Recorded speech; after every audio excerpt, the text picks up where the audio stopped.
یہ کہانی آسمان میں معلق ایک جادوئی پریوں کی سلطنت سے شروع ہوتی ہے۔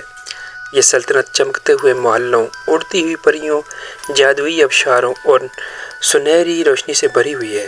تمام پریاں اپنے خوبصورت پروں کے ساتھ خوشی منا رہی ہیں اور ہر طرف امن و سکون ہے۔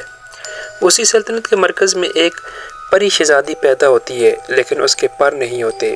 ملکہ اسے گود میں لیے اداس اور پریشان نظر آتی ہے۔ باقی پریاں حیرت سے اسے دیکھتی ہیں کیونکہ وہ سب سے مختلف ہے، مگر سلطنت بدستور خوبصورت اور روشن رہتی ہے۔ وقت گزرتا ہے اور وہ بغیر پروں والی شہزادی کے پر آہستہ آہستہ نمایاں ہو جاتے ہیں، مگر شاہی طبیب کے مطابق وہ کبھی اڑ نہ سکے گی۔ وہ ایک ننھی بچی ہے جو شاہی باغات میں اکیلی کھڑی ہے، جبکہ دوسری پریاں فضا میں اڑ رہی ہیں، ہنس رہی ہیں، کھیل رہی ہیں، مگر اس کے گرد وہی جادوئی سلطنت، روشن آسمان اور حسین ماحول موجود ہے۔ وہ اکیلے ہی خود کو مضبوط بنانے کی کوشش کرتی ہے۔ وہ معلق زمینی راستوں پر دوڑتی ہے، ہمت اور طاقت کی مشق کرتی ہے۔ آہستہ آہستہ اس کے چہرے پر اداسی کی جگہ عزم نظر آنے لگتا ہے۔ اچانک سلطنت کا ماحول بدلنے لگتا ہے، سیاہ بادل پورے آسمان پر چھا جاتے ہیں۔ ایک قدیم خوفناک طوفان سلطنت کے اوپر ظاہر ہوتا ہے۔ بجلیاں کڑکنے لگتی ہیں، جادو بے قابو ہو جاتا ہے۔ دوسری پریاں گھبرا کر اڑتی پھرتی ہیں، جبکہ یہ ننھی شہزادی زمین پر مضبوطی سے کھڑی رہتی ہے۔ طوفان مزید خطرناک ہو جاتا ہے اور پریوں کی فضائی سلطنت کو تباہ کرنے لگتا ہے۔ جادو ناکام ہو جاتا ہے، دنیا بکھرنے لگتی ہے۔ اب صرف زمین کی پوشیدہ طاقت ہی اس سلطنت کو بچا سکتی ہے۔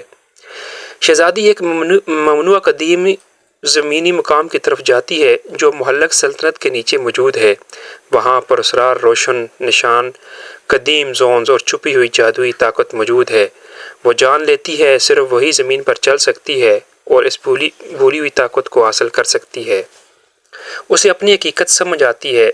اس کا نہ اڑنا کمزوری نہیں بلکہ ایک خاص طاقت ہے۔ اس کے ہاتھ سنہری زمینی روشنی سے چمکنے لگتے ہیں۔ آخر میں طوفان عفریت پوری سلطنت پر حملہ کر دیتا ہے۔ تمام پریاں خوف سے آسمان میں دیکھ رہی ہوتی ہیں۔ نہ اڑنے والی شہزادی زمین پر اکیلی مگر پر اعتماد کھڑی ہوتی ہے۔ وہ اپنی زمینی جادوئی طاقت استعمال کرتی ہے اور سنہری روشنی کو لہریں آسمان کی طرف بھیجتی ہے۔ طوفان اس کا مقابلہ کرتا ہے مگر وہ ڈٹی رہتی ہے۔ آہستہ آہستہ پوری سلطنت دوبارہ ٹھیک ہونے لگتی ہے اور روشنی واپس آ جاتی ہے۔ آخر کار طوفان ختم ہو جاتا ہے۔ پریوں کی سلطنت ایک بار پھر روشن سورج کی طرح جگمگا اٹھتی ہے۔ تمام پریاں خوشی سے واپس آ جاتی ہیں۔ نہ اڑنے والی شہزادی سلطنت کے درمیان کھڑی ہوتی ہے۔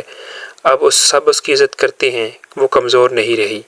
وہ پریوں کی دنیا کی نجات دہندہ بن چکی ہے۔